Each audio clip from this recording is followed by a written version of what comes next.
এখানে তো ওয়েট করতে করতে ঘুমিয়ে পড়েছে। আজকে আবার বললো সবাই চলো ঘুরে আসি কাশবন থেকে। আমার তো খুশি খুশি ইচ্ছা লাগিয়ে দিয়ে দিয়েছি। ঘুরিয়ে নিয়ে এসে আমরা তো খুব খুশি, বাবা ঘুরতে যাব, আহা কি আনন্দ, আহা টমাটার তুরিত বাড়িতে দেখি গাড়ি চলছে, ও মা গাড়ি চলছে, ও মা এ কি হলো, গাড়ি তো আবার আর কি। हम सबका मकसद एक ही है, चीन टपाक डमडम। আবার গাড়ি একটু চলছে, এবার তো ভেবেছিলাম টস, ও না এখন তো সত্যিই চলছে।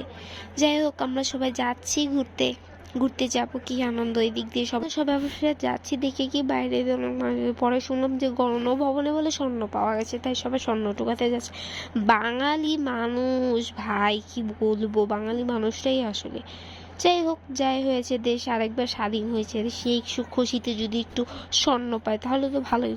জানতে পারলাম আমরা কাশবনে যাচ্ছি না, আমরা যাচ্ছি আলিপুরে বাজার করতে, মাছ কিনতে আর দুধ কিনতে। ওখানে বলে টাটকা টাটকা মাছ আর দুধ পাওয়া যায়। তারপরে ওখানে পরে তো মনটাই খারাপ হয়ে গেল। এখন আমরা বলছি হ্যাঁ আমরা কাশবনে যাবো অমুক তমুক, তখনই বলে যে না ওখানে ব্রিজ আছে, তোরা ওখানে ফুচকা খাইতে পারবি, আর ভালো ভালো বিভিন্ন রকমের ফাস্টফুডের দোকান আছে, স্টল আছে, তোর ওখান থেকে। তারপরে দেখি আমরা গ্রামের ভিতরে ঢুকে গিয়েছি, তখন চিন্তা ভাবনা করে দেখলাম যে হ্যাঁ আমরা তো শহরে থাকি, ওদিকে তো শুধু বিল্ডিং, ওদিকে তো আর এত গাছপালা নেই। যাই হোক এক ছুতায় তো আমরা গাছপালাও দেখলাম।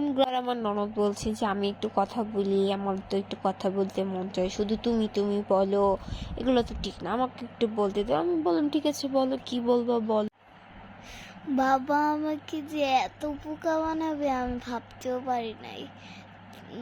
তোমরা বলো এরকম এরকম করে কি বোকা বানানো কি সম্ভব? তারপরে দেখি আমরা এসে পড়েছি, তারপর আমরা গাড়ি থেকে নামলাম, তারপর আমরা টাস টাস টাস টাস করে একবার এদিকে যাচ্ছি, বলছে না জায়গাটা ভালোই, আসছে যখন একটু ঘুরেই যাই, ঠিক না।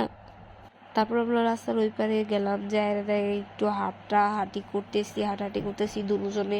এদিকে আবার আমার ননদে বলছে ওই যে এখানে হয়তো বা মাছ আছে দেখো তো। আমি বললাম হ্যাঁ মাছ আছে, আমরা এই মাছে কিনে নিয়ে যাবো। তখন ওই বলো ও আছে ঠিক আছে তাই বুঝি। আমি বললাম পরে ওদিকে দেখি দূর থেকে দেখা যাচ্ছে সুজন মেয়ে নিচের দিকে তাকিয়ে আছে। নরিন আমার বলছে তাহলে আমি যা ফেলে দিয়ে আসলাম, না থাক ফালতে হবে না, ফেলে দিলে তো আমাদেরই যেই উঠাতে হবে, নাহলে তারা এক কাহিনী হয়ে যাবে। তারপর বলছি তাহলে ফুচকা খাবো না? আমি বললাম হ্যাঁ ফুচকা খাবো, চলো যাই ফুচকা খেতে যাই। ফুচকা না খাইলে হয়, এত দূরে এসেছি তো ফুচকা খাওয়ার জন্য। এমনি তো মুডটা অফ হয়ে গেছে, আমরা যেতে চেয়েছিলাম কাশবনে, এসে বললাম বিড়ি। তারপর আমরা ফুচকা খেতে বসে পড়েছি, বাট ফুচকা তো দিচ্ছে অনেক স্লো করে বানাচ্ছে, যার জন্য আমরা ভিডিওটা করতেও পারিনি আর তোমাদেরকে দেখাতেও পারিনি, সরি তার জন্য। এখন আমরা মাছ কিনতে কিনতে সন্ধ্যা হয়ে গেছে, এখন আমরা বাসায় যাচ্ছি। ওকে ঠিক আছে ভাই, আবার দেখা হবে। যদি কোনো ভুল করে থাকি তাহলে দয়া করে সরি।